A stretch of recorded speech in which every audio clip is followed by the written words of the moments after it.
Alors là, c'est juste pour essayer d'un peu changer les idées.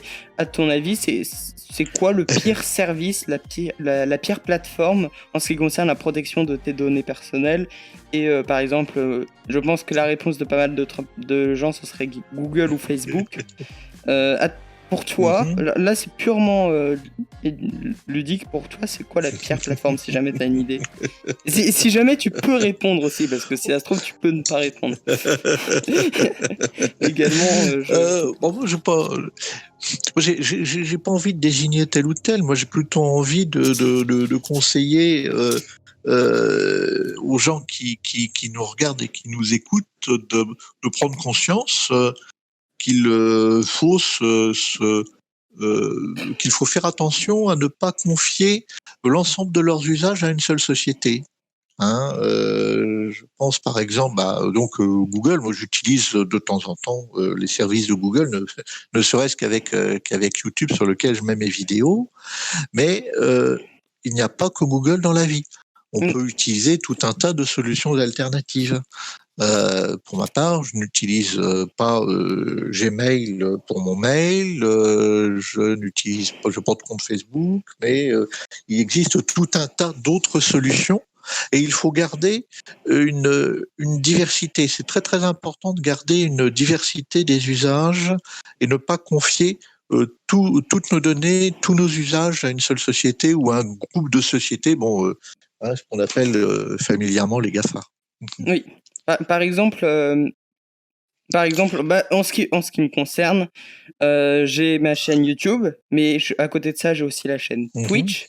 J'ai aussi un compte Twitter et j'ai un Ouais, Discord. Et je passe beaucoup de temps ouais, sur le Discord, mais à côté de ça, ouais. j'utilise Windows et Linux. Bref, c'est une diversité. Mais qu'est-ce Très qu'elle bien. apporte, cette diversité de plateformes? Eh bien, elle apporte de ne pas laisser tous ses œufs dans le même panier. Parce que je reconnais volontiers que Google respecte quand même relativement bien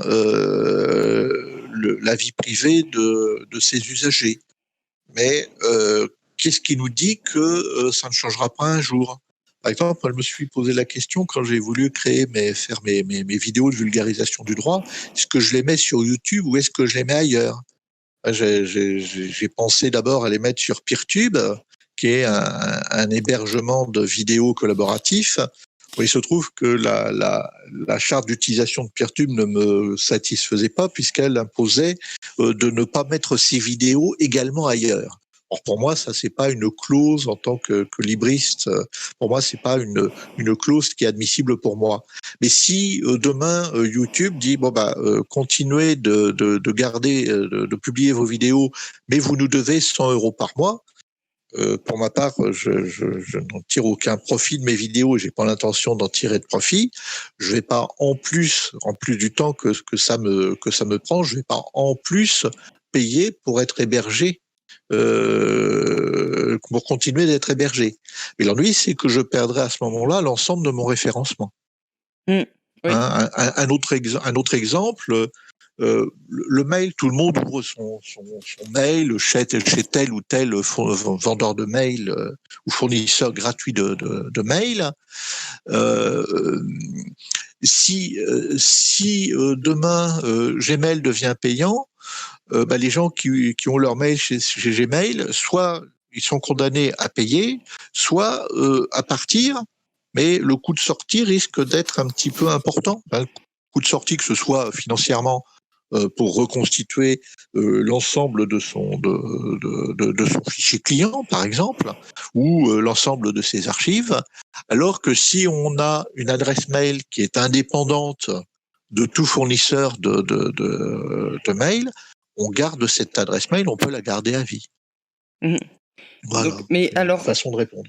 pourquoi est-ce qu'il n'y a pas de... Parce que dans le cas de Gmail, par exemple, si Gmail décide de devenir payant, si Drive décide de devenir payant ou YouTube Ouais, décide de devenir payant, en fait, c'est en ouais, quelque sorte imposer à l'utilisateur de payer quelque chose, que ce soit ouais, en termes de ouais, temps de changement de plateforme ou en termes de payer de ouais, l'argent, ouais, on ouais. impose à l'utilisateur de payer quelque chose. Est-ce que c'est pas illégal?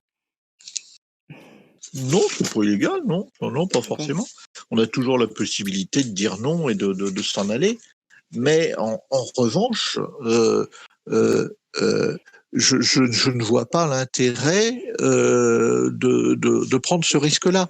Quelque chose qui m'énerve beaucoup sur les forums, c'est de voir des photos disparaître des forums, parce que la société qui hébergeait les photos, soit Oui, simplement la ça, ça, société a ça m'est disparu, arrivé, ça, ouais. soit elle a changé, elle est devenue payante, etc.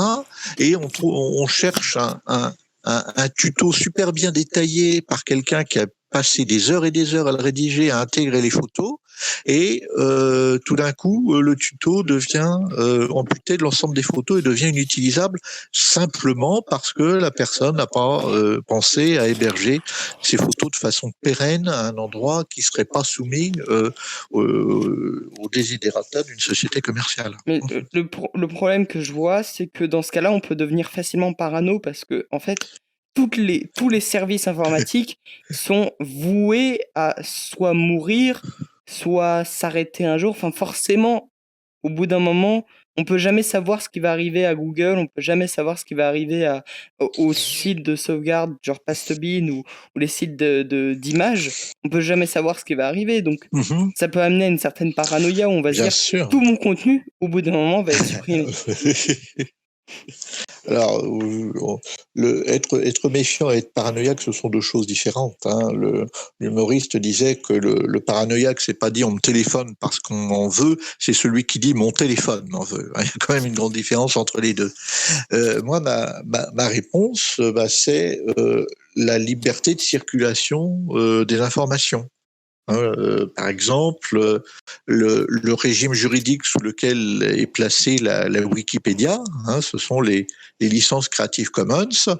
J'essaye de placer au maximum l'ensemble de ce que je fais, sauf quand mon éditeur s'y oppose, sous la licence Creative Commons. Et d'ailleurs, sur mon modeste site web personnel, il y a écrit en bas de toutes les pages une phrase style piller tout ce qu'il y a sur ce site web. La liberté de circulation de l'information fait vivre l'intelligence et la culture. Donc, c'est aussi une autre façon de répondre à cette situation que tu citais tout à l'heure.